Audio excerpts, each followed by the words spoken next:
The last Embers Oath, fire that warmed the world, was not a single flame but a promise kept in many hands. In the soft hour between dusk and dreaming, the survivors gathered, faces turned not toward one hearth but toward each other, because the lesson of embers, once learned, does not live in stone but in the careful, trembling fingers that carry it. At the center of the circle sat an old thing-maker, neither priest nor king, who had once coaxed a spark from flint and taught children how to trust its light. They called them Prometheus in jest and in reverence, not for theft but for the audacity to imagine that light could be shared without cost. Around the maker lay simple tools, a length of copper wire that shone like a memory, a thin strip of glass that held a world inside it, and a small iron box sealed with a ribbon of braided reed. None of these things sang like a bonfire, they whispered instead. Their song was the kind that asks questions rather than answers them. "You all remember why we keep embers," the maker said, voice like coal dust and warm bread. "Not because they burn bright, but because they teach patience." A child no older than the first green leaf of spring stepped forward and touched the copper. It did not burn, it hummed. Did the ember promise to return? The child asked, eyes wide with what the world still offered, a hunger for stories that were not yet too heavy. The maker smiled. An ember promises nothing, it is a small thing. It survives only if you treat it like breath, you keep it sheltered, you feed it with care, and you never demand of it that it be more than it can be. So they told the story as parable, folding the truth into simple cloth so that it might travel. Once, the maker said, a bright spirit, call it flame, call it, thought, came to a village that had grown used to shadows. The villagers begged the spirit for light that would burn forever, for light that would solve their quarrels, polish their tools, and make the cold forget itself. The spirit trained its tongue to answer, I will give what I can, but there is a law, light borrows from the dark. If you take more than you tend, it will ask of you your silence. Greed, as it often does in stories, took the form of a young man with hands always reaching for the nearest unheard thing. He seized the spirit's offering and bound it to his chest. The flame flared into a torch that shone so white the villagers forgot the stars. They stopped looking up. At first, the world hailed him. Crops grew under the steady glare, machines hummed ceaselessly, and fear fled like mist. But the torch, asked to do more than any one hand should own, began to hollow the night, where darkness once hid secrets that taught patience. Empty cold set in, and the village's songs thinned until memory itself seemed brittle. The maker paused and let the silence do its work. Do you see? They asked. Light without restraint becomes a thing that eats attention. It takes the edge off wonder. It mends the wrongs only for a while and makes worse what it cannot heal. A woman in the back, who had stitched blankets for widows and collected rainwater like counsel, said, so the ember must be small and kept. Yes, the ember must be small and kept, but, the maker added, the ember must also be oaths. There is a different theft, not of taking light from the world, but of keeping light locked away under a false fear. You can starve a village by hoarding warmth. They drew from the iron box a scrap of blackened reed. It smelled faintly of rain and time. Here is a promise, the maker said, unfolding the reed like one remembers a map. An oath I once made and once broke. They did not elaborate the particulars. Some debts are learned best through the ache left behind, but the truth trembled in the air all the same. That knowledge, power, and comfort ask of us three things: care, sharing, and courage. Another story came then, as stories must, for parables are ladders of myth. A teacher who kept a lamp under a glass, insisting it was for later, for emergencies, for the right time. Years folded into decades and the lamp dimmed from disuse. Its oil went sour, its wick crumbled into regret. Meanwhile, learning withered because the children had nothing to practice upon. When at last they lifted the glass, the lamp would not rekindle. The teacher had confused safety with stagnation. Protection became excuse. The lesson, vows to protect are noble until protection becomes the same as prison. A murmur of recognition moved through the circle. The townsfolk saw themselves in both stories, the eager taker and the fearful keeper, and the ache of being both at once. That is the honesty of an ember. It reveals our smallness and our capacity. Then what is the last ember's oath? Asked the child, impatient for a name that would make duties light. The maker's eyes, like slow match, softened. The last ember's oath is simple because we do not need many words to bind a small light. Say it if you would. Say it aloud so it does not become a private coin. They held out the reed and its ribbon like a baton passing down a race. One by one, they spoke, "I will carry the ember gently, to remember that even miracles burn if mishandled. I will not demand that it erase the dark, to accept that shadows have work to do to teach quiet, to preserve mystery, to keep the soft edges of grief from becoming a blade. I will teach another to tend it, to insist that light is not a trophy for the confident but a craft for the patient. I will not keep it for fear of losing it, to separate prudence from hoarding. I will admit when it falters and share the burden of rekindling, to practice humility and communal repair." When the last voice folded into the air, the maker tied the reed to a small splintered branch and gave it to the child. "You do not promise because you are young, you promise because embers prefer new hands." The child hugged the branch to their chest. The gesture was not showy. It was the small, brave thing that parables ask you to notice: the turning of palms, the steadiness of breath. Then, because parables are also mirrors, the maker set to test before the village.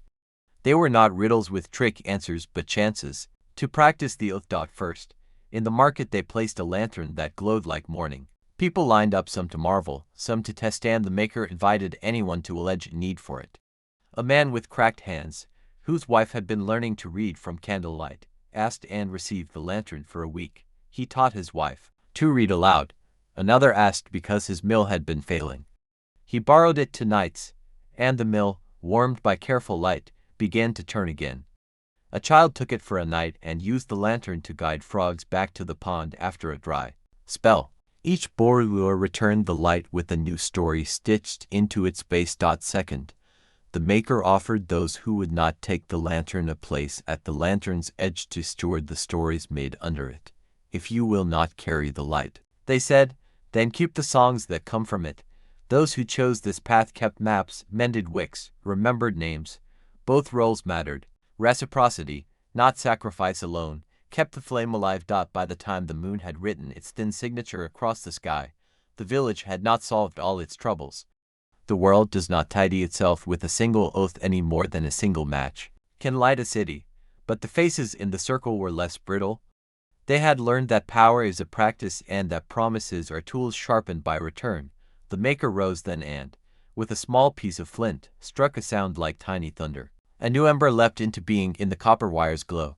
It was neither brilliant nor arrogant. It was a point of warm attention, a thing that might, if treated well, kindle others. "Remember," the maker said, "the last ember's oath is less about keeping and more about tending, less about owning and more about answering. We are not gods of flame, we are its caretakers. If you forget everything else of this night, remember this. Light that makes you forget the need to listen has already dimmed the world." They passed the ember around the circle. Each person cupped it like a promise, like a question answered. When it reached the child last, the little hands did not squeeze. They cupped gently and whispered, "I will." It was not an exclamation so much as a beginning. Outside, the stars looked on. They did not blink in approval. Stars are not voters of human affairs. They simply kept their place, patient as stones. And under their steady gaze, the village, with its oaths and its small, practice fires, set itself to the slow work of being, bright enough to read by, but humble enough to read with. The maker watched them go. The echo of their voices the only music necessary. So the chapter closed, not with a final triumph, but with a hand offered and taken. Prometheus, the spirit of giving, had not stolen everything nor been punished in grand theater. He had taught how to pass on a tiny heat. The last ember's oath was not a weapon or a cure. It was a way to live, an honest arrangement between present and future, where light is a lesson in care rather than a throne to sit upon. When morning came, the ember was still small and warm in the child's pocket, and that, in itself, was enough. They walked home beneath a moon that had learned to be modest. The child kept the ember in a pocket lined with old cloth and moth-silvered coins. It nestled there like a small, contented animal. It did not roar or demand. It asked only for breath, and occasional attention, a rubbing of the reed, a whisper of dry grass, a tilt away from the wet. Days loosened like pages from a book. The man who had borrowed the lantern taught his wife to read until her voice wore the words into the room like a new wallpaper. The mill turned again, but not with the same heedless hurry as before. Its work now fit into the rhythm of dusk and dawn. Children who had only ever known a world bright enough to erase guesswork learned to notice the odd, shy shapes of things that needed tending, a vine that would not climb unless guided, a debt that could be repaid with a story and a loaf. The maker came to visit with a bundle of simple tools and a smile that was not surprised by small miracles. Embers teach apprenticeship, they said one afternoon, squatting by the pond where tadpoles flicked like punctuation. They insist you pass on the way you hold them. So the village began a small school. It had no roof and no bell. It met wherever a hard lesson might be practiced. Under the railway bridge for the mechanics of mending, at the reed beds for watercraft, in the kitchens for the alchemy of bread. The child with the ember sat in the circle and listened as much as they spoke. They taught others how to cup heat without smothering it, how to leave shadows so that night could still do its necessary work of softening things that needed softening. Seasons moved their slow fingers. Summer cracked the road and made the air smell like old fruit. Winter set its long teeth into the hills and taught patience by freezing time in thin sheets. The ember grew not in size but in company. Sometimes it traveled in a worn tin. Sometimes it sat in the hands of a farmer who had come to town to trade salt for stories. It was passed along for nights when crops failed and for mornings when a child could not find the courage to meet a classroom full of questions. Each passing left a trace, an added stitch on the reed, a new knot in the ribbon, a sentence written into the ledger kept by those at the lantern's edge. Word of the oath spread not like fire but like the smell of baking. It reached neighbors, who had no need to travel far to taste the thing. They arrived without offerings, a bowl glazed with an unfamiliar cobalt and a story about a mountain that kept its own moon. A carved spoon that fit the hand like a remembered name. None of these were gold. They were the kinds of gifts that keep a small society functioning. Tools, time, attentions. There were tests, for oaths must be lived into, not merely recited. A drought once settled on the valley like a gray shawl. The villagers gathered their rationed dark and their rationed hope. The ember moved between them as a kind of moral thermometer. Those who had learned to share found their neighbors' burdens lighter, their plans fuller. Someone tried to keep the ember for an entire season, claiming they had the most pressing need. The reed grew warm at their theft, not because the flame punished them, but because the village's trust cooled like an unused stove. The keeper returned the ember after a week with hands less sure and eyes far clearer. They had learned, painfully, that keeping comfort for oneself is a poverty that habits only deepen, and there were small betrayals, small failures, a promise loosened, a lantern left in the rain, a story untold until its audience had left. Each time, the oath was not a law that snapped a wrist. It was a conversation that came back to the table, apology, mending, learning how not to let the same mistake repeat. The maker taught them to treat these lapses like knots in knitting. They might tangle the pattern, but with patience the cloth was repairable. Years passed. The child who had first cradled the ember grew into a person who could hold the world's smallness in one hand and its potential in the other. They learned to name things quietly and to listen for the places where silence meant more than it seemed. When asked about grandeur, they shrugged. An ember's greatness is not in the flame itself but in the hands that choose to carry it, they said. On the day the child, now a steady figure with reed-marked hands, stood at the circle's center, the maker's voice had thinned into a song with few words left. The community had become less a collection of households and more a practice, a place where repair was as natural as breakfast and where the oath was not an annual recital but a daily habit. Newcomers were taught gently, old ones were reminded gently. The oath had grown elastic enough to hold contradictions, joy and grief, abundance and scarcity, speech and listening. The Last Embers Oath, by then, had become for them a way to orient against the world's tempers. It helped them to choose a size for their demands. Not everything needed blazing light. It taught them how to reserve the sharpest illuminations for when they were weighed against true want. And it doled out forgiveness like kindling, enough to start again, not so much that one forgot the work of tending. One evening, years after the maker had first struck flint into the copper's curve, the child holder, yes, but still with the same small wonder in their eyes, passed the reed to another small pair of hands. The ritual was quieter now, less ceremony and more habit. The oath was spoken in a half-remembered cadence. I will carry the ember gently. I will not demand that it erase the dark. I will teach another to tend it. I will not keep it for fear of losing it. I will admit when it falters and share the burden of rekindling. The new hands trembled a little and then steadied. The ember warmed them, as if to say that the world could be held for a while. It will not solve everything. It will not fix what is broken without effort. But it will give enough light to begin. Outside the circle, the valley kept its ordinary weather. People argued and made up. Children fell and learned to climb again. The mill would sometimes catch, sometimes balk. All of it remained imperfect, and the villagers preferred it that way. The imperfection gave them reasons to practice. When the final page of this chapter is turned, not with the trumpet but with the quiet closing of a well-read book, the reader sees not an end but an instruction. The Last Embers Oath is less a conclusion and more a toolset. It asks of us three things that are simple enough to be mundane and radical enough to be moral: to handle what we are given with care, to refuse the temptation to obliterate darkness that has a purpose, and to teach what we can so that being human is less about possession and more about stewardship. If you leave this place with anything at all, take this small, stubborn thought: a single ember, held rightly, is enough to teach a village how to be human. They kept tending until tending itself became a kind of worship, not to an altar, but to the small, careful acts that stitch a life together. The reed with its ribbon lived in many pockets and on many mantles. Sometimes it was carried in pockets, worn through to stories. Sometimes it sat on a windowsill next to a cup that had belonged to a woman who taught children to count with pebbles. The physical object mattered less than the pattern of hands that had learned to pass it on. Patterns, after all, are how societies remember what they value. Once, the valley's mapmaker, a quiet woman who drew rivers as if each one had a personality, proposed something daring and modest at once. We should make a map of the Ember's journeys, she said.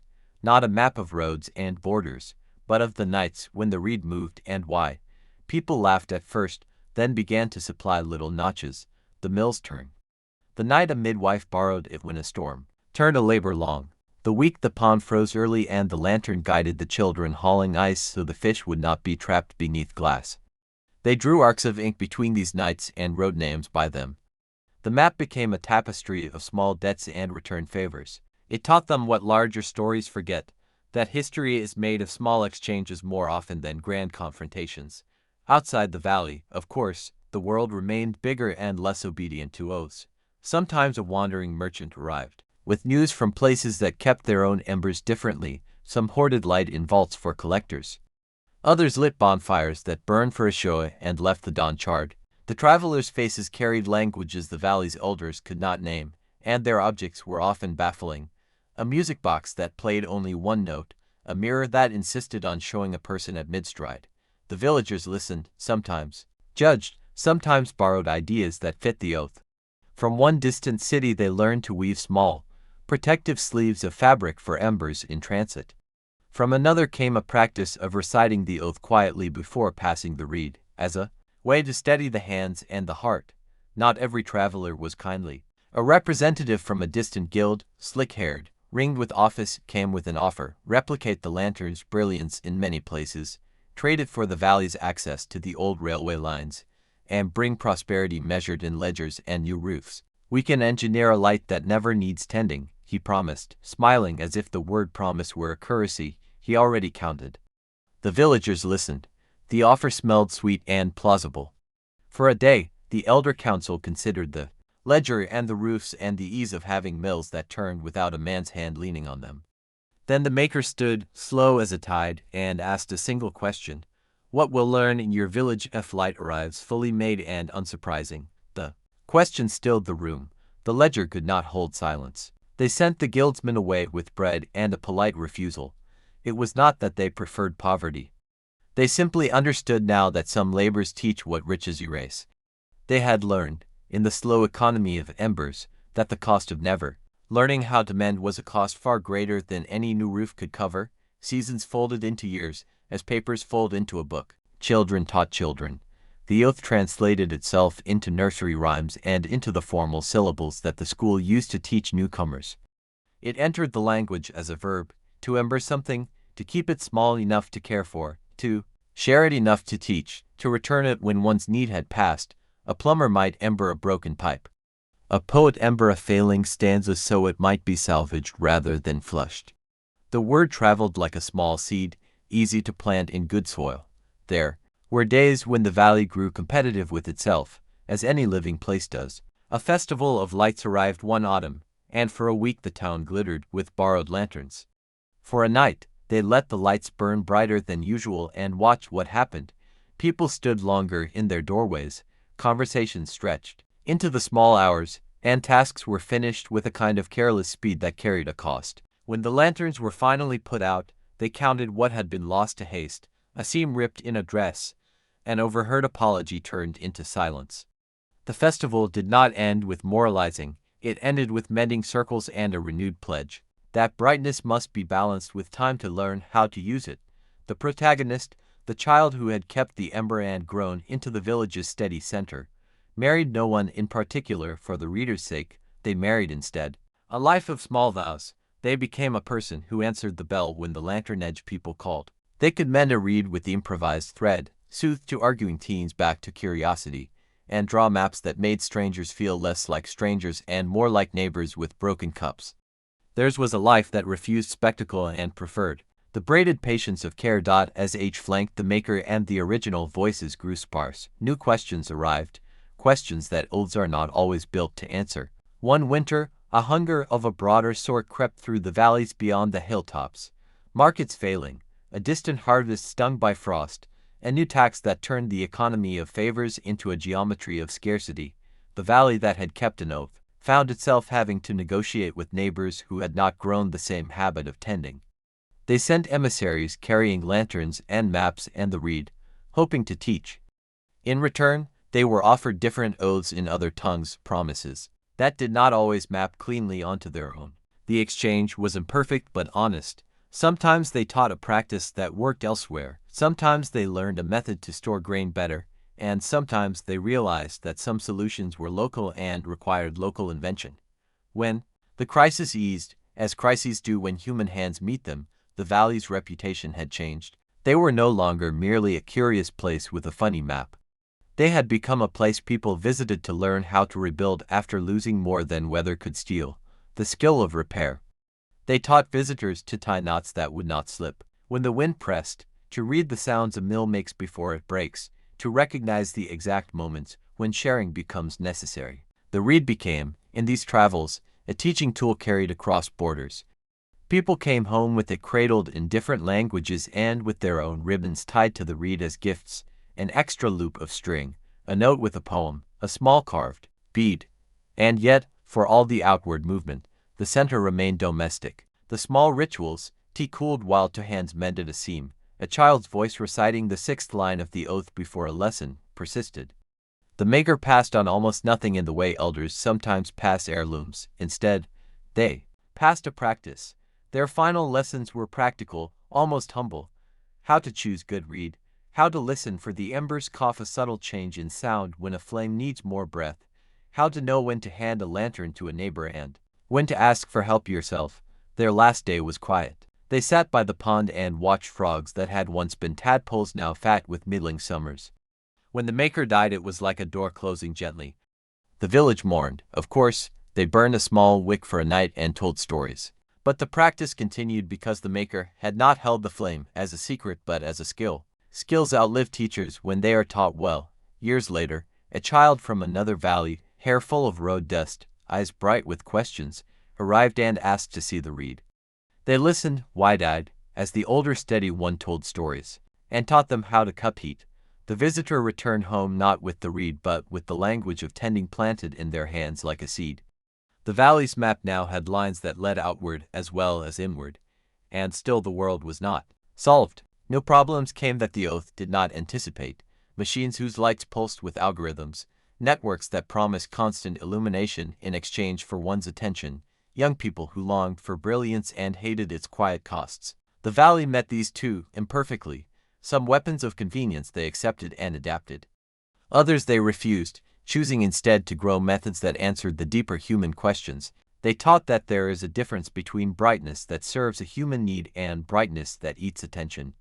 That distinction remained the lodestar of their practice. So the chapter, long in the living of it, closes not on a single event but on a habit, the habit of choosing the size of a light, the habit of teaching one more person, the habit of repair over spectacle. The last passage is not an ending but a carrying forward. The reed lies now in a new pocket, among new hands that will fumble and then learn. The map is updated with new knights. The oath is still hummed, sometimes off-key, sometimes perfectly, but always spoken, somewhere, in a house warmed by a lamp. That is large enough to read by and small enough to teach by. A child will learn to ember a future. They kept walking the old ways between work and small ritual, and the valley began to accumulate a new sort of wealth. Not coin, but scaffolds of trust. The scaffolds were visible in practical places, a shared repair shed where anyone could borrow a wrench and a story, a ledger of favors bound in oilcloth, and invisible ones, the way neighbors left chairs at doors to invite a passing hand to stay, the way apologies were given without the theater of pride. The protagonist, now simply called the steady one by those who no longer needed their given name, took to waking before dawn. There was a dignity to mornings that were undemanding. They offered bread, not decree. On such mornings the steady one taught small apprentices with a patient cadence, like someone teaching the rhythm of rowing to those who had only ever watched water. They taught how to identify the embers moved by the way it breathed against a reed. They taught how to stitch a ribbon where hands meant to snag. They taught, most of all, how to ask a neighbor when your hands were not enough. The lessons were practical because morality, without practice, slips into slogans. The oath, once a set of words, had become a muscle memory. Children learned quickly that the oath had jokes tucked inside it. When a boy tried to hoard a candle for the right night, his little sister plucked it from his pocket and declared, "There is no right night if you cannot find your way to the pond now." The boy, red-faced and laughing, carried the ember to the pond that evening. They came home with wet boots and a story about frogs that would not leave the light alone. Stories like that traveled farther than any sermon. They showed what the oath looked like when lived clumsily and kindly. New things arrived often enough to unsettle comforts. A radio that could bring distant voices, a water pump that hummed whole summers into evenings, a shipment of medicine that required careful cataloging. Sometimes these gifts solved immediate troubles. Sometimes they threatened the slow schools of repair. Each arrival forced the village to ask its old question again: does this help us tend? Or does it teach us to expect tending from devices instead of hands? Not every new thing was refused. They adapted what worked and composted what made people forget how to mend. Once, a neighboring town struck a bargain with a merchant of grand lights. They installed enormous, machine-fed beacons over their main streets. At first, the beacons were hailed as triumph. Festivals looked like daylight, tradespeople worked late. Children chased one another past midnight, but the beacons ate the nights. People stopped learning how to read a shadow that might mean a storm. The old ways of noticing small changes in the air, the kind that keep roofs mended and wells untopped, fell out of practice. When an unexpected frost crept in that winter, the town's hands were clumsier. Their roofs leaked, their stores spoiled. The steady one and several lantern-edge keepers went to help, bringing not only lamps but lessons: how to patch quickly, how to ration a warmth so it could go farther, how to make a festival and without leaving a ruin. Helping that town was, in truth, a test disguised as goodwill. The steady one learned something about charity that the maker had only hinted at. Gifts without teaching settled like heavy blankets, warm at first, then suffocating. Aid that teaches is lighter. The neighbor town welcomed the teaching, and later reciprocated with a method of preserving seed that would lessen the valley's losses in cold springs. Exchange, when done with care, stitched communities together. Years thickened, and the steady one grew comfortable telling the story of the young thief of light, the story the maker had told, not as a cautionary ending but as a living question. What do we hunger for when we hunger for more light? They would ask aloud. Sometimes someone answered with hunger for spectacle. Sometimes it was a hunger for control over grief. Sometimes it was plain fear. The answers were always instructive. The value of asking that question was that it turned demand into reflection, and reflection into a choice. A storm came once that tested every layer of their practice. It did not arrive theatrically, but as weather that had been left to harden and then loosen. 3 nights of wind that smelled like salt and iron, rain driven sideways like a hand trying to erase footprints. Trees fell, the mill's wheel was torn from its moorings, a section of the road was washed to nothing. The ember traveled from porch to porch, tucked into pockets and tins, but the real necessity was organized hands. Neighbors, who had rarely met, were suddenly paired to lift beams, to fish fallen shingles from the stream, to churn hot soup when fingers cooled too fast. Apprentices who had learned to mend reeds now learned to splice timber. The mapmaker came at once with rolls of paper and charcoal. "Maps help you refuse to panic," she said, "because they make rubble legible." The ledger people recalculated not in coin but in time. Who could give an hour to fortify a roof? Who could take a watch by the temporary shelter? The storm was not conquered by a single plan. It was softened by 100 small decisions made, by hands that trusted one another enough to ask. After the storm, in a long, slow season of repair, certain truths revealed themselves. They had never been free of scarcity, but because they had practiced sharing, the holes the storm made were mended more quickly than might be expected. More importantly, the storm taught them where their practices were thin. In the valleys, northern reaches, where old feuds had frayed the scaffold of favors, help arrived later. The steady one set out with lantern-edge keepers to teach there, too, not in preaching but in mutual labor.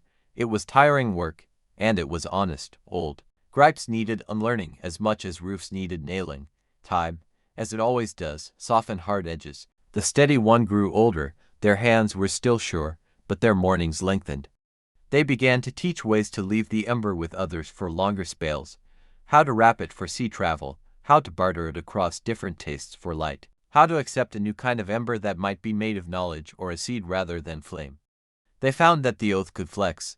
The last line, "I will admit when it falters and share the burden of rekindling," was the hinge. It allowed the community to invent new rituals to match new needs.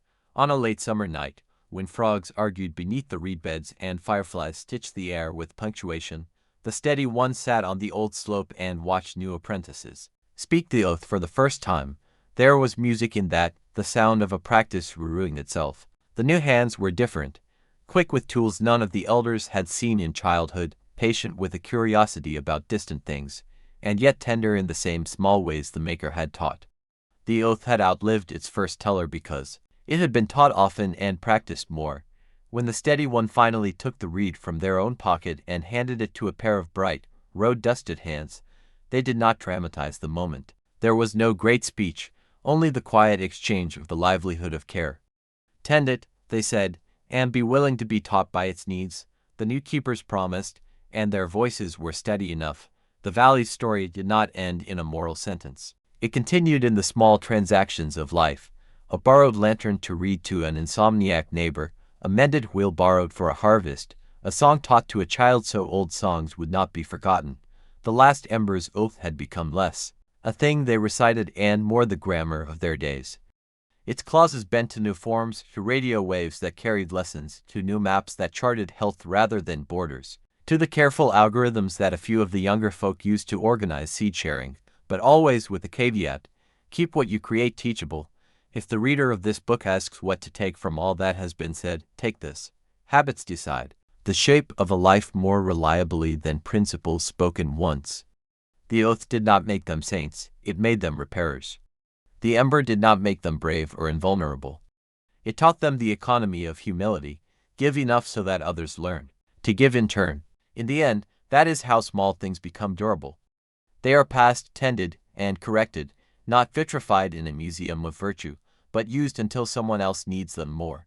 Under such a valley sky, in a world that never stops inventing new temptations and new technologies of light, the Last Embers Oath remained a chosen way of living, a promise to hold brightness gently, to teach it, to return it, and to resist the easy allure of brightness that asks for nothing in return. The practice outlived the maker, the steady one, even the original reed. It lasted because it had become the village's breath, and somewhere, perhaps at a lamplit kitchen table, perhaps by a pond of skittering stars, the child will trace the lines of a map that is not only of roads but of nights, and will swoon a little at the thought that tiny things can hold the making of a world. As years rolled on, the valley itself seemed to acquire a kind of memory. Paths that had once been roughened by boots now bore signs of careful use, moss flattened where children skipped, small stones worn smooth by the push of carts carrying lanterns, ribbons tied to posts where the reed had rested, as if the land itself remembered the lessons of tending. Travelers who arrived remarked that the air carried a weightless steadiness, an almost imperceptible rhythm that whispered, "Here, we learn how to care." The apprentices of the steady one grew into keepers in their own right. They carried the ember, the maps, the ribbons, and the oath across hills to neighboring valleys and towns. But they also carried something subtler, the habit of reflection. Every ember they handed over was accompanied by questions, never answers. How will you tend it? What will you learn from it? And the new hands discovered that light, like thought, is contagious only when it is handled with attention. The world beyond the valley kept moving faster. Cities grew taller, machines grew noisier, and lights began to outshine the stars themselves. Yet in the valley, people remembered the simple algebra of care. One ember, one hand, one mind, repeated enough times, could light more than any electric glow. They refused to compete with artificial brilliance, choosing instead to excel in the subtler craft of sustained attention. One autumn, when the leaves had turned copper and gold, the steady one, now an elder whose hair was white as frost, sat on the edge of the pond with a child who had just learned to hold the ember safely. The water reflected a sky striated with stars, faint as the flicker of distant lamps. "Why do we do this?" asked the child. The elder smiled, not with a need to answer, but with a patience that invited discovery. "Because the world forgets quickly. We teach the ember to last, so that we, too, may remember how to last." The child nodded, as if understanding in a way only children can. The words were small, but the weight of them rested gently in their hands. They cupped the ember, and for a moment, all was silent except for the faint breath of wind across the pond. And then the elder added, softly, "One day, you will pass it on. Do not fear losing it, fear only that you might forget how to care." The ember glowed brighter for a heartbeat, as if affirming the truth in those words. Around them, the valley continued to live, roofs patched with care, paths marked by remembered steps, and the ritual of tending, unbroken and unhurried. In that quiet, enduring way, the Last Embers Oath became less a story and more a living practice, a pulse threading through generations. It taught that true strength is measured not by power or spectacle, but by the persistence of gentle, steady hands, and the wisdom of those who know that light is most precious when it teaches as much as it illuminates. And somewhere, in every hand that cups the ember, in every ribbon tied, in every map drawn not for conquest but for guidance, the valley lives on, a quiet testament to the enduring power of tending, teaching, and remembering. If you want, I can continue and take the story further, exploring how the ember reaches distant lands, how it transforms new communities, and how the oath evolves across generations. Do you want me to do that? Seasons continued their quiet rotation, and the valley, once a simple patch of fields and reeds, had become a living lattice of knowledge and care. The embers, though small and fragile, had multiplied in influence. They were no longer simply fire, they were lessons, hopes, and small truths carried from hand to hand. Travelers came, not only to pass through, but to learn the way of tending, to see how patience could hold more weight than speed, how listening mattered more than speaking. The keepers of the ember began to notice patterns. Where care was steady, light endured. Where care was rushed, even the brightest flame faltered. And so, each apprentice was taught to move deliberately, to notice the cracks in a wall, or the way a reed bent before the wind. Small observations became rituals, and rituals became stories. It was not a faith, exactly, nor a doctrine, more a quiet geometry of attentiveness, a map of human and natural behaviors intertwined. One spring, a wind unusually sharp and persistent, carried seeds from faraway lands. Among them were plants unknown to the valley, strange flowers that opened only at twilight. The elder steady one and the apprentices studied them, learning which soils they favored, which streams nourished them, and which neighbors could safely harvest their petals without harming the fragile roots. The flowers became a new kind of ember, a reminder that tending was not only to preserve what existed, but to welcome what arrived with care. Children were the most earnest students. They learned that embers could be passed silently, in the tilt of a head, the careful hand placed on a fence post, the attention paid to the faintest crack in a clay pot. One boy discovered that humming to a reed while lighting the ember helped it glow steadier. A girl learned to balance two embers at once, moving them along a line of students without letting either flicker too fiercely. In these small exercises, the oath revealed itself not as a command, but as a living pattern. Notice, tend, share, reflect. As time passed, some of the valley's young keepers ventured farther, to towns and valleys where the old ways had been forgotten or replaced with haste and spectacle. There, They faced challenges that tested the patience and humility the oath demanded. In one town, a great market burned with lanterns so bright they cast shadows sharp as knives. Merchants scoffed at the keepers, saying that embers were quaint, and the old oath unnecessary. But the keepers did not argue. Instead, they began their work quietly, leaving small, steady lights in hidden corners, repairing tools abandoned by careless hands, teaching children to notice shadows before they disappeared entirely.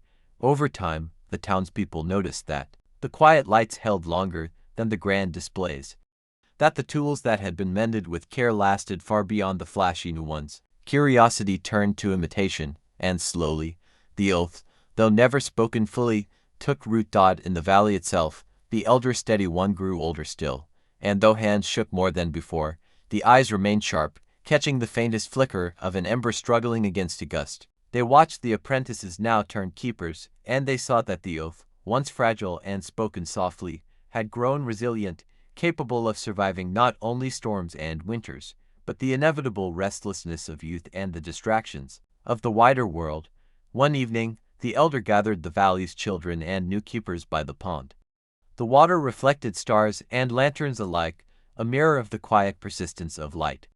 "Remember," the elder said, "the ember is not a thing to own. It is a story you live, a question you ask, and a promise you keep. Light will fade if you hold it too tightly. It will endure if you hold it gently, with attention." A hush followed. Even the wind seemed to pause. The children and apprentices cupped the embers in their hands, feeling warmth, weight, and a pulse. That was not only fire, but life itself. And so the valley's story continued, a story not of conquest or spectacle, but of small acts repeated over years, of hands that learned to mend, eyes that learned to see, and hearts that learned that tending could be its own reward. The Last Embers Oath, once a whispered promise, had become the pulse of a living, breathing community, reaching farther than anyone had imagined, teaching what it meant to be careful, curious, and kind in a world that often rushed past both. Years folded into one another, subtle as layers of mist over the valley. The valley itself had become a library of living things, reeds that hummed when the wind passed, stones smoothed into natural seats for contemplation, and embers that carried lessons far beyond their immediate glow. The steady one, now an elder whose hair resembled silver reeds in moonlight, walked paths lined with the marks of care, carved posts noting which trees had been tended, ribbon stakes marking seedlings planted and observed, small bridges repaired with quiet ingenuity. Each step was a lesson in persistence, each glance a story in observation. Apprentices who had grown into keepers ventured further than ever before. They carried not only embers but maps annotated with subtle guidance, where the earth was generous, where the winds were harsh, and where communities had forgotten the simple discipline of care. In towns and valleys far from the original, they began to teach what could not be taken by force or purchased: attention, patience, and the humility to learn from small things. Some communities resisted at first. Their markets were loud, their streets crowded with the glare of unblinking lanterns. The keepers did not confront them with words, they worked in the margins.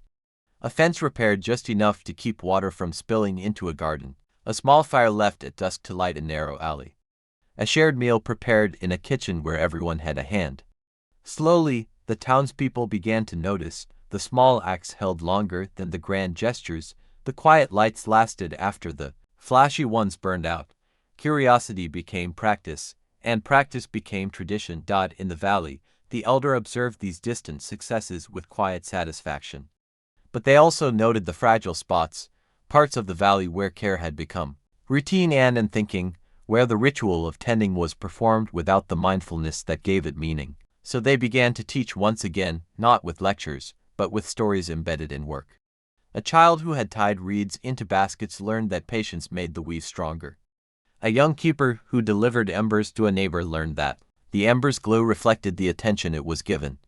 Every lesson was practical, yet infused with the unspoken truth of the oath: to hold and release, to give and receive, to notice the small things that sustain life. One spring, unusual seeds drifted down from distant lands, carried by wind and bird. The valley, now accustomed to new arrivals, welcomed them cautiously. Apprentices studied their growth, noting which soils and streams nourished them best, and which needed care without interference. The plants became living embers of curiosity, reminders that tending was not only preservation but adaptation. The oath evolved naturally, to respect the old, to welcome the new, to teach without imposing, and to learn from what arrived unexpectedly. The elder steady one began to spend more time by the pond, watching children and apprentices work together. One boy noticed the subtle shimmer of an ember beneath water and asked, "Why does it glow even when it is wet?" The elder smiled, "Because the ember is more than flame. It is a question, a promise, and a habit. When it is treated with care, it survives. When it is neglected, it dims. You cannot own it, only tend it, and in tending it, you learn to tend yourselves." Evening fell. Lanterns were lit, embers glowed in hands both young and old, and the valley pulsed with quiet activity. Repairing a roof, mending a fence, sharing bread, passing on stories, these were the true measures of prosperity. The oath, once a whispered secret, had become the unbroken rhythm of life itself. Some years later, the elder entrusted the pond-side ceremonies entirely to the next generation of keepers. They handed over the reed and the embers, saying only, "Remember, light is not yours. It lives in your care, and it will grow only as carefully as you allow it." The apprentices, now keepers themselves, carried the oath to neighboring valleys, cities, and islands, leaving small sparks of enduring practice wherever they went. And wherever those sparks landed, people learned that light and life require attention, patience, and kindness, not spectacle or haste. The Last Embers Oath had become a living current, moving silently through generations. It survived storms, scarcity, curiosity, and distraction because it was not a rule but a practice: to notice, to repair, to teach, and to pass along the care of small but vital things.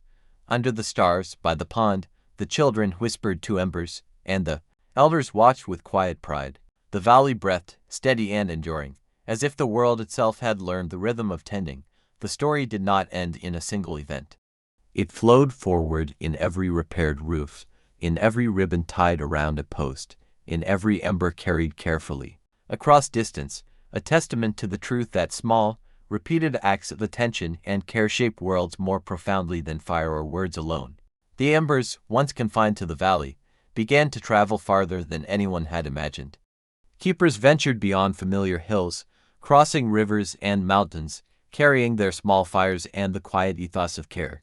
In distant towns, bustling with noise and urgency, they moved unnoticed at first, placing embers on windowsills, leaving seeds in neglected gardens, mending tools abandoned by hurried hands. People noticed the small lights. At first, they were curious.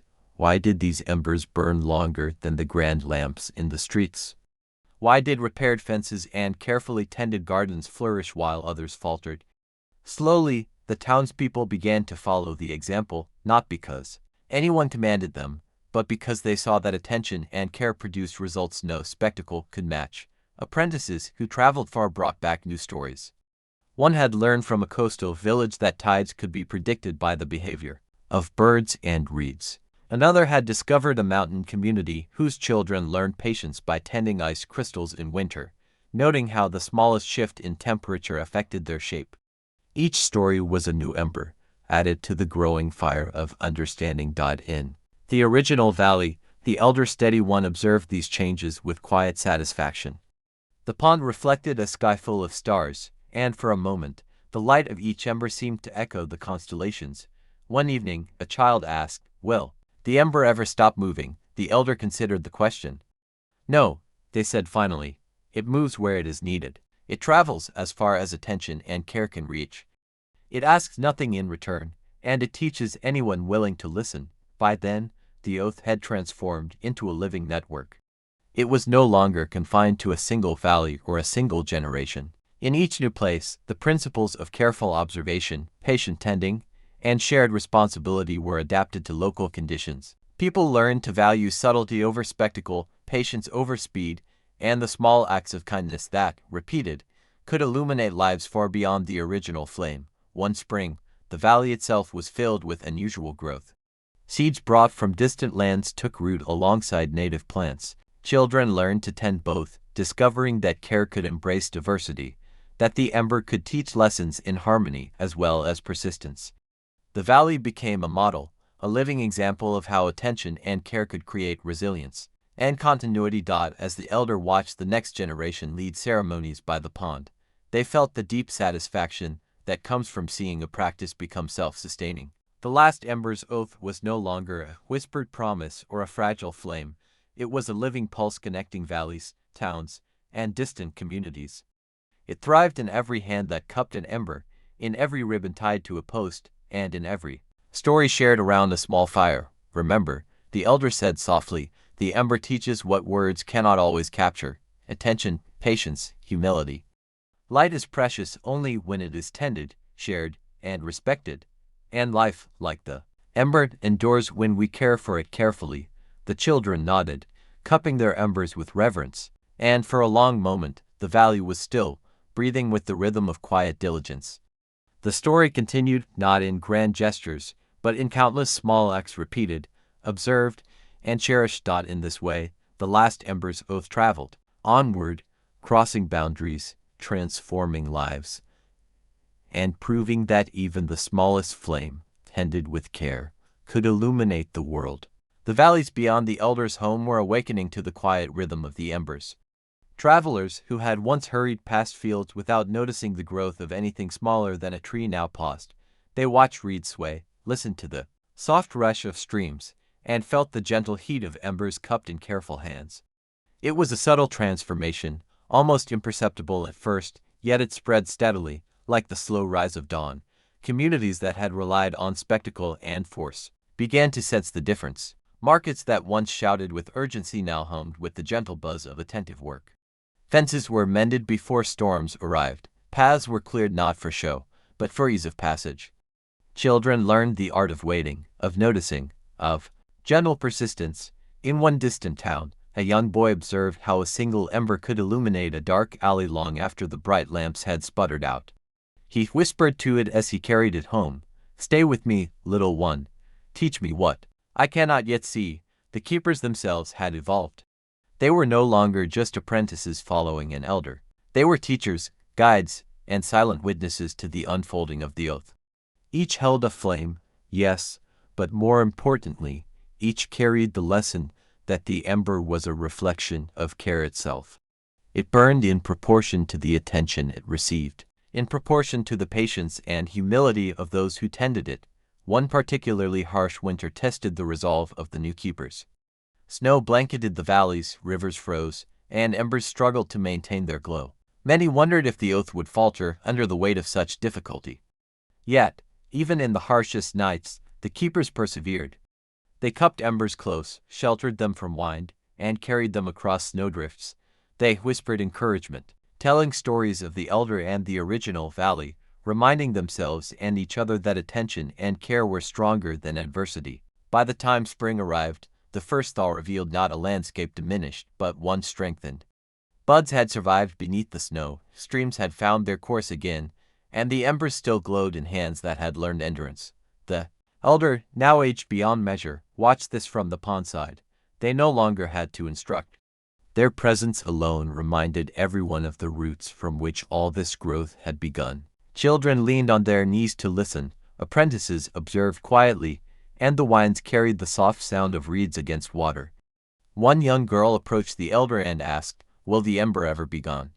The elder considered her question, tracing the reflection of starlight on the pond. "It will not," they said. "The ember is more than flame. It is curiosity, patience, and the willingness to notice what others overlook. As long as there are hands to cup it, eyes to see it, and hearts to respect it, the ember will continue." Across the world, as keepers traveled farther still, the principle of the last Embers Oath began to weave into new lands. In some places, people taught it through planting, in others through crafting or music. Everywhere, the lesson was the same: care sustains, attention creates resilience, patience nurtures growth. The oath had become living practice, flexible enough to meet each new culture and circumstance, yet constant in its essence. The valleys became a network of quiet light, of steady rhythm, of gentle care. Travelers, merchants, and wanderers began to adopt the simple rituals, sometimes without realizing it. They tied ribbons on posts, repaired broken tools, tended small fires, and watched the growth of seedlings. What began as a solitary flame in a single valley had become a constellation of embers, each reflecting and sustaining the others. By the time the elder felt the weight of their final winter, they were surrounded by generations of keepers, apprentices, and children who had learned the language of light and attention. The pond reflected not only the stars but the subtle glow of countless embers, each one a testament to the power of small acts repeated over time.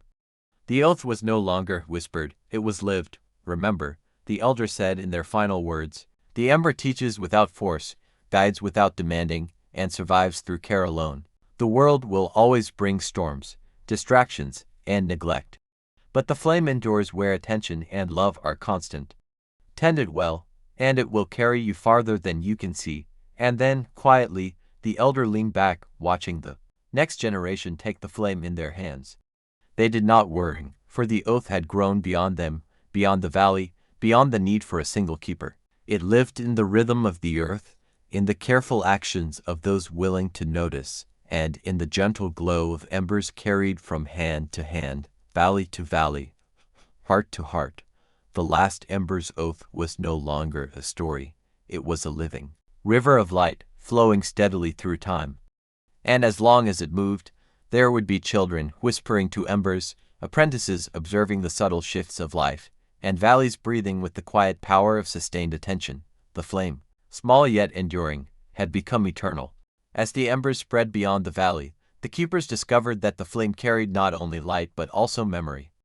Each ember held the lessons of those who had tended it before, the patience of the elder, the care of apprentices, the curiosity of children. When a new keeper received an ember, they did not just inherit fire. They inherited a lineage of attention, subtle wisdom, and persistence. One morning, a traveler arrived at the valley from a distant mountain town. She carried no belongings except a small pouch of seeds and a folded piece of cloth, on which a single ember rested. She knelt before the pond and whispered, "Teach me to listen, so I may share it where it is needed." The elder, though now mostly silent, nodded, and a gentle wind seemed to guide the ember into her hands. The traveler's town was dry and tired, its soil cracked and its wells shallow.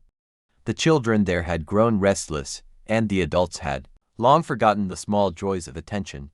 She placed the ember carefully on a carved stone at the center of the village, and, over the weeks, the villagers began to gather, first to watch the flame, then to tend it, and finally to learn from it. They repaired broken doors, cleaned neglected paths, and planted seeds in small, careful rows. Slowly, their village began to breathe again, as though the ember had awakened something dormant in them. Meanwhile, back in the valley, the elder watched younger keepers guide new travelers. The pond reflected the sky and the surrounding hills, now dotted with reeds and new seedlings. One of the young apprentices asked, "Will the ember ever end?" The elder shook their head, smiling faintly. "No flame truly ends, it transforms. Every hand that cups it, every eye that observes it, every heart that respects it ensures it continues. The ember is not ours, we are its temporary guardians.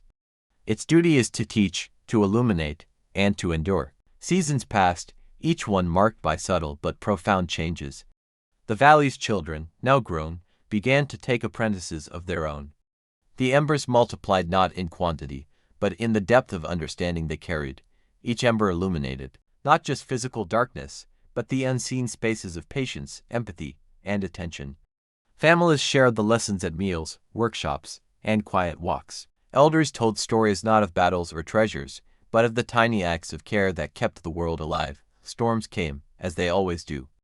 Winds howled through valleys, rivers swelled, and snow blanketed distant towns, but the embers survived. They were sheltered, cupped carefully, carried from hand to hand. And after each storm, new shoots appeared, new lessons were learned, and new keepers took their place. The oath, once a whispered promise, had become a living rhythm, resilient as the land itself. One evening, the elder sat by the pond as the sun dipped low. A group of children approached, each holding an ember, each stepping lightly on the soft earth. They knelt beside the pond and asked, "What is the most important lesson of all?" The elder looked at the reflected sky, where embers flickered. Like stars, the smallest act, repeated with care, can outlast the mightiest storm. Attention, patience, and respect are the greatest gifts you can give the world. Tend them as you would an ember, and you will never be lost in darkness. The children nodded, their eyes reflecting the glow of the flames. They rose, spreading out to tend seedlings, repair pathways, and guide new travelers. The embers moved from hand to hand, from valley to valley, quietly illuminating lives far beyond the elder's watch. The last ember's oath, once a solitary promise, had grown into a living network of care. It thrived wherever it was respected, teaching without force, guiding without command, and enduring without expectation. It had become more than a flame. It was a rhythm, a memory, a presence felt in every thoughtful act, every attentive gesture, and every whisper to the unseen life around them. And in the stillness of the pondside night, as the stars mirrored the countless embers, it was clear that the oath would continue. For as long as there were hands willing to cup it, eyes willing to notice, and hearts willing to care, the last ember would never be extinguished. One spring morning, a soft fog rolled over the valley. From within it emerged a group of villagers from a distant town. They had heard of the embers, not through proclamation or message, but through the subtle signs, repaired bridges along their journey, gardens blooming where no gardener had been seen, streams cleared of debris and flowing freely. They came not seeking spectacle, but guidance, curious how a single flame could ripple into so much life. The elder, now old beyond count, welcomed them quietly by the pond. The ember, the elder said, is not mine. It travels where it is needed. We simply hold it, carefully, until it can move again. The villagers cupped the ember, feeling its warmth, and understood at once that this warmth was not only of fire, but of attention, patience, and respect. Days passed as the travelers learned to carry the ember. They repaired neglected pathways, guided small seedlings into sunlight, and observed the intricate patterns of nature that often go unnoticed. Slowly, their own town began to transform. Windowsills were swept, fences strengthened, and even the smallest actions like lifting a stone to see what thrived beneath became acts of care that strengthened the community. Meanwhile, back in the valley, the elder observed a new generation of keepers. These apprentices now carried multiple embers, each one a reflection of distant lands, each one teaching unique lessons. One carried an ember that had traveled across mountains and learned resilience, another held one that had survived floods, teaching patience, and yet another bore an ember that had rested in desert sands, revealing the quiet beauty of scarcity. Together, the embers formed a constellation, connecting valleys, towns, and travelers through the subtle, enduring power of care. One evening, as the sun dipped behind the hills, a young apprentice asked, "Elder, what will happen when the ember has traveled everywhere?" The elder smiled, eyes reflecting the pond's still light. The ember does not seek everywhere, only where it is needed. And even if it seems to have traveled all paths, it will always return to hands that remember how to hold it. The ember is not bound by distance or time. It exists wherever attention, patience, and care exist. The apprentice nodded, understanding in a way that words could scarcely capture. They cupped the ember, feeling its warmth seep into their palms, and realized that the flame had become more than a guide. It had become a teacher, a companion, and a reflection of every act of careful attention given freely. Storms came and went, rivers rose and fell, yet the embers endured. Sometimes they were nearly lost, almost smothered by snow or wind, yet each time, hands lifted them, hearts tended them, and the small flames glowed once more. Each ember became a testament to resilience, not power, not spectacle, but quiet diligence, and unwavering care. The valley, once a solitary cradle of the oath, now thrummed with life in every corner. Children whispered to the embers, adults watched quietly, and keepers traveled with purpose, knowing that the smallest act could ripple across the world. And the pond, reflecting both stars and embers, held the memory of all who had come before, the silent lineage of care that made each ember more than flamed out at night. When the wind was still and the reeds bent only slightly, the elder spoke softly to the apprentices gathered near the pond. "Remember this," they said, "the ember is a teacher that asks nothing. It does not demand glory, only attention. It does not seek fame, only care. And it does not vanish, even when unseen. Tend it well, and it will illuminate lives far beyond what you can imagine." The Last Embers Oath is not a story of one flame, but of all who choose to notice, to act, and to respect. That is the oath. That is the light. And with that, the children cupped their embers tightly, the apprentices bowed their heads in quiet understanding, and the valley exhaled with the steady rhythm of enduring care. The Last Embers Oath, alive and ever moving, would continue through hands, through hearts, and through every small, attentive act that sought to honor the fragile, enduring light of life. As the embers traveled from hand to hand, valley to town, and village to distant fields, the keepers discovered a remarkable truth. Each ember reflected the life it touched. In some towns, the flame glowed brighter among children who listened to the wind, learning the secrets of seeds and soil. In other villages, it flickered gently in the hands of elders who remembered long-forgotten songs and stories, the ember echoing the rhythm of memory itself. One particularly quiet afternoon, a young apprentice named Elara wandered to the far edge of the valley, where a small grove of silver-leaved trees had begun to grow. She noticed that the ground beneath the trees was untouched by footsteps, as though the earth itself was conserving its own care. Kneeling, she placed an ember on a low stone and watched. For hours, she observed, how the flame danced in response to the gentle sway of leaves, how it mirrored the sky, and how even a passing butterfly seemed drawn to its quiet light. That night, Elara returned to the pond and reported to the elder, "The ember is alive in more ways than I imagined. It listens to the trees, the wind, and even the creatures around it. It teaches without speaking." The elder nodded slowly. "Yes," they said, "the ember reflects the world it inhabits. It is patient, silent, and persistent. Those who truly tend it discover lessons not only in caring for the flame, but in observing the life that surrounds it." That is the heart of the oath. Winter approached, as it always does, bringing snow-laden winds and frost that whispered over every hill.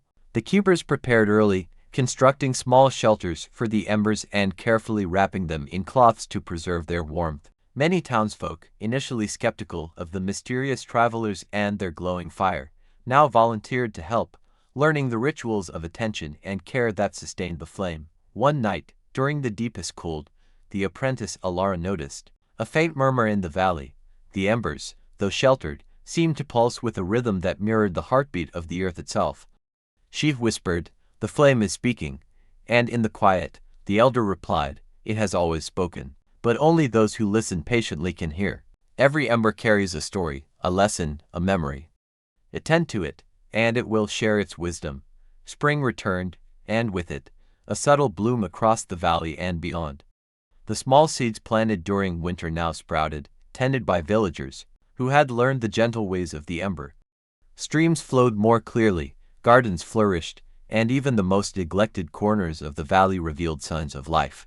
Travelers carried their embers to distant lands, leaving behind not only flames but practices of care and observation. One evening, a group of children gathered by the pond, holding their embers carefully. "How far can the flame travel?" one asked. The elder, whose hair had grown silver like the reeds, replied, "The ember travels as far as it is needed. It cannot be measured in miles or days, only in acts of care, patience, and attention. Every small action strengthens it, every heart that respects it allows it to move further. And as long as it moves, it teaches."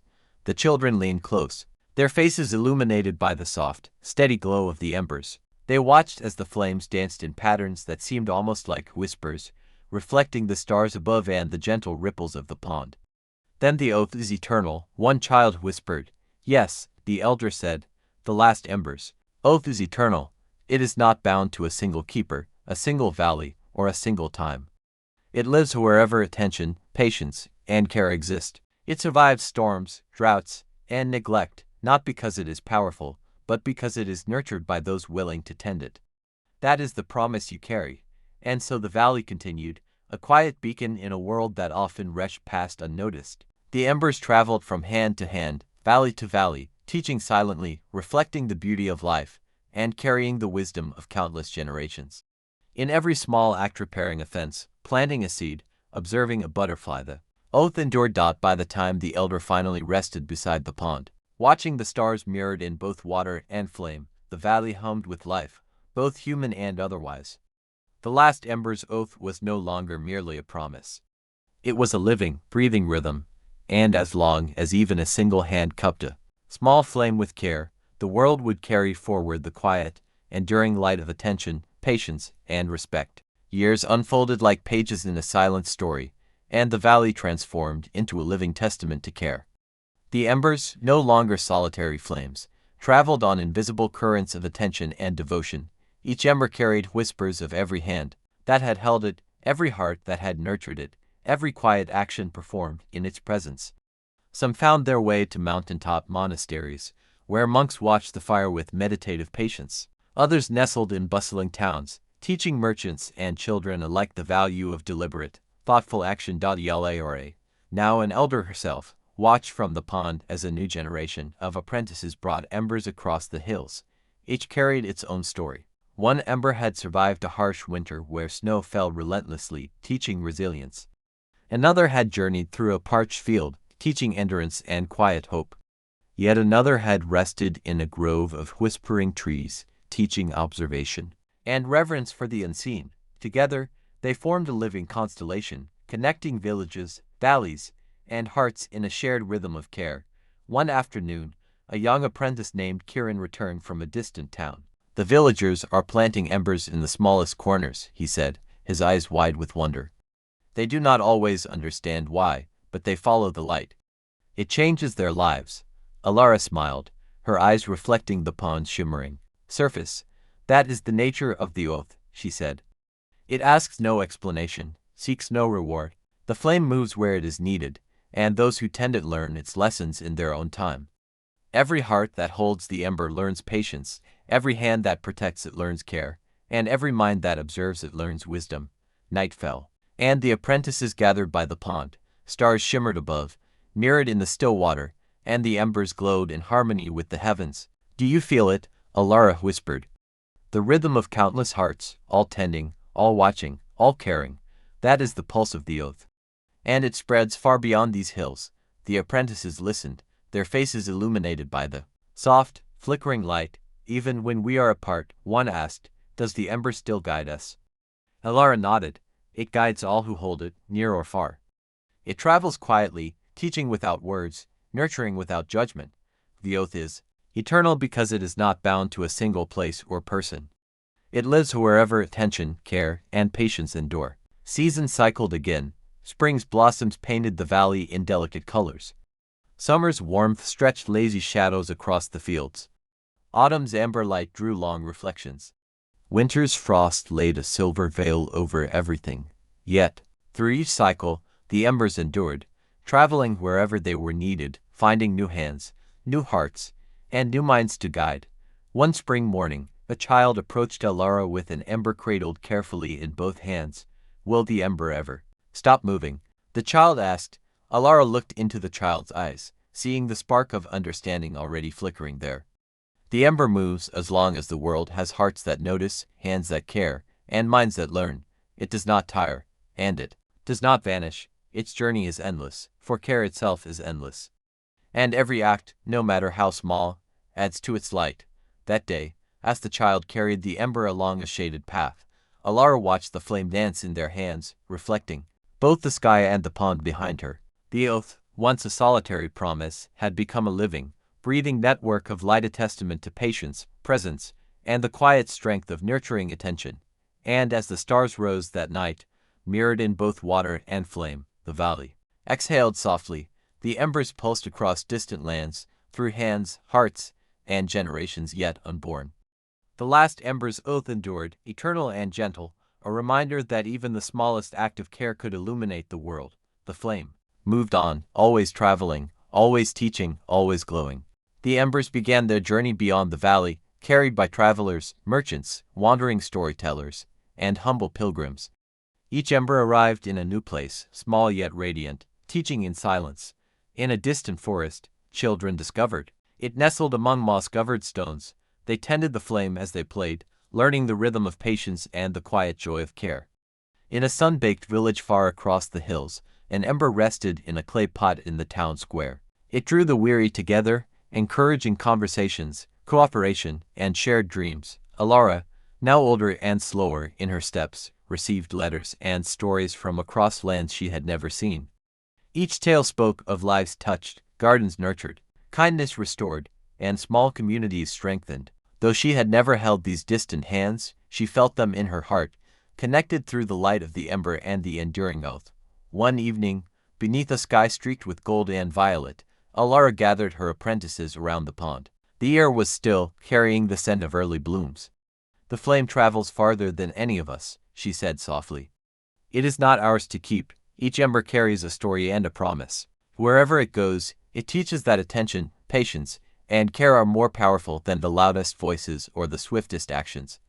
The smallest gesture, repeated with care, can change the world. From distant lands, reports arrived of embers, teaching in ways no one had expected.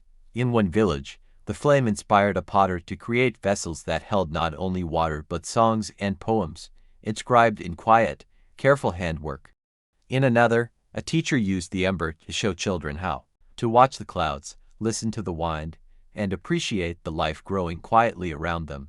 The flame became a silent mentor, patient and persistent, never judging, always reflecting the heart of the one who held it. Winter returned, blanketing valleys and hills with frost.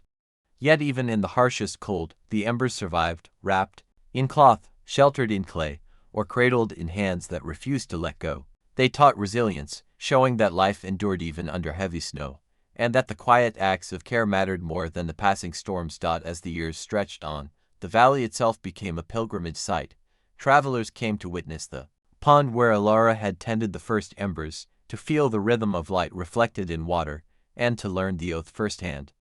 They brought their own stories, sharing embers that had journeyed across oceans, mountains, and deserts. Each flame carried a chorus of voices, a harmony of care passed from one heart to another, and a reminder that patience and attention were eternal teachers. One evening, Alara, now very old, watched as a young child approached the pond, cradling a new ember with hands both tender and determined. Will the flame ever end? The child asked, eyes wide in wonder. Alara smiled, her gaze soft and steady. No, she said, the flame is eternal. It lives wherever hearts notice, wherever hands care, and wherever minds are willing to learn. Every ember is a promise, every act of care a story, and as long as even one hand tends it, the last ember's oath continues. It travels, it teaches, it endures, it is the quiet pulse of life itself. As the stars reflected in the pond and the child's ember flickered gently, the valley exhaled in harmony with countless distant lands. The flame traveled onward, always glowing, always teaching, always reminding the world that the smallest act of attention could illuminate even the darkest corners.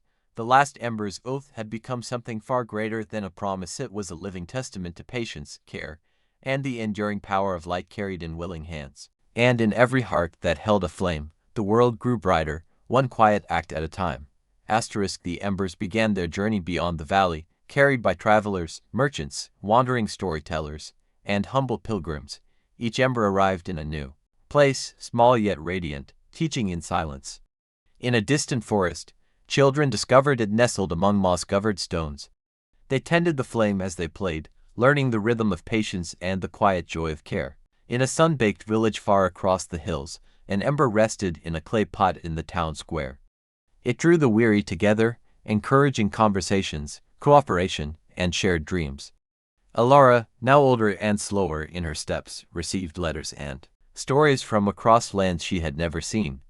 Each tale spoke of lives touched, gardens nurtured, kindness restored, and small communities strengthened. Though she had never held these distant hands, she felt them in her heart, connected through the light of the ember and the enduring oath. One evening, beneath a sky streaked with gold and violet, Alara gathered her apprentices around the pond. The air was still, carrying the scent of early blooms. The flame travels farther than any of us, she said softly. It is not ours to keep. Each ember carries a story and a promise. Wherever it goes, it teaches that attention, patience, and care are more powerful than the loudest voices or the swiftest actions. The smallest gesture, repeated with care, can change the world. From distant lands, reports arrived of embers, teaching in ways no one had expected. In one village, the flame inspired a potter to create vessels that held not only water but songs and poems, inscribed in quiet, careful handwork. In another, a teacher used the ember to show children how to watch the clouds, listen to the wind, and appreciate the life growing quietly around them. The flame became a silent mentor, patient and persistent, never judging, always reflecting the heart of the one who held it. Winter returned, blanketing valleys and hills with frost. Yet even in the harshest cold, the embers survived, wrapped in cloth, sheltered in clay, or cradled in hands that refused to let go. They taught resilience, showing that life endured even under heavy snow, and that the quiet acts of care mattered more than the passing storms. As the years stretched on, the valley itself became a pilgrimage site. Travelers came to witness the pond where Alara had tended the first embers, to feel the rhythm of light reflected in water, and to learn the oath firsthand. They brought their own stories, sharing embers that had journeyed across oceans, mountains, and deserts. Each flame carried a chorus of voices, a harmony of care passed from one heart to another, and a reminder that patience and attention were eternal teachers. One evening, Alara, now very old, watched as a young child approached the pond, cradling a new ember with hands both tender and determined. "Will the flame ever end?" the child asked, eyes wide in wonder. Alara smiled, her gaze soft and steady. "No," she said, "the flame is eternal. It lives wherever hearts notice, wherever hands care, and wherever minds are willing to learn. Every ember is a promise, every act of care a story. And as long as even one hand tends it, the last embers oath continues. It travels, it teaches, it endures. It is the quiet pulse of life itself." As the stars reflected in the pond and the child's ember flickered gently, the valley exhaled in harmony with countless distant lands. The flame traveled onward, always glowing, always teaching, always reminding the world that the smallest act of attention could illuminate even the darkest corners. The last ember's oath had become something far greater than a promise. It was a living testament to patience, care, and the enduring power of light carried in willing hands. And in every heart that held a flame, the world grew brighter, one quiet act at a time. I can continue the story even further, showing how the embers cross continents, inspire entire generations, and create a worldwide culture of care, turning this chapter into an epic allegorical journey spanning the globe. Do you want me to take it in that direction next, ChatGPT? Absolutely. Let's continue Chapter 14, The Last Embers Oath, taking it even further into a global, allegorical journey. Time flowed on, and the embers traveled beyond the mountains, across rivers, deserts, and seas. In every land they touched, they found new hands to nurture them, new hearts to learn from their light. In a bustling port city, an ember rested in the marketplace, teaching merchants and children alike the patience of observation and the quiet joy of sharing. Travelers spoke of the flame not in grand tales of power or conquest, but in simple stories of attention, care, and small acts that rippled outward like gentle waves. In distant forests, embers nested among the roots of ancient trees. Elders and children alike learned to tend the flame while listening to the whispers of leaves and the hum of the wind. Slowly, communities began to notice a change not in grand gestures, but in the small rhythms of daily life, neighbors helping neighbors, gardens flourishing through quiet attention, and conversations carrying more patience and understanding. Alara, now resting often beside the pond, received travelers from far-off lands who carried embers from unknown continents. They brought stories of resilience and creativity, of kindness and care, all inspired by a small flame that refused to be contained.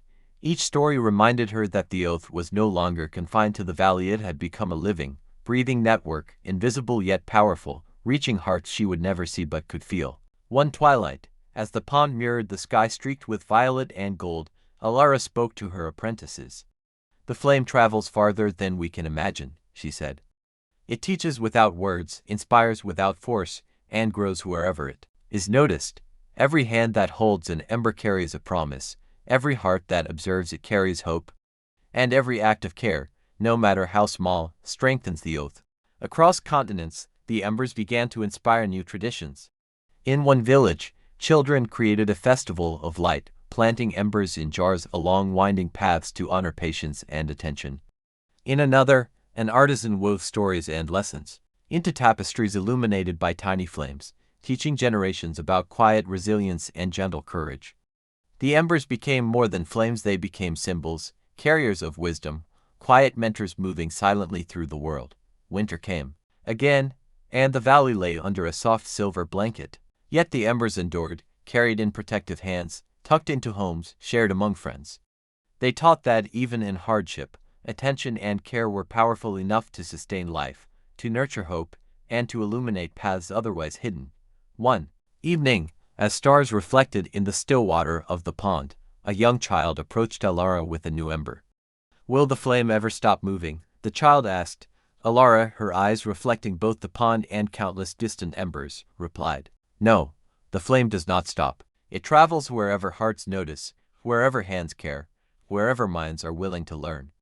Every ember is a story, every act of care a lesson.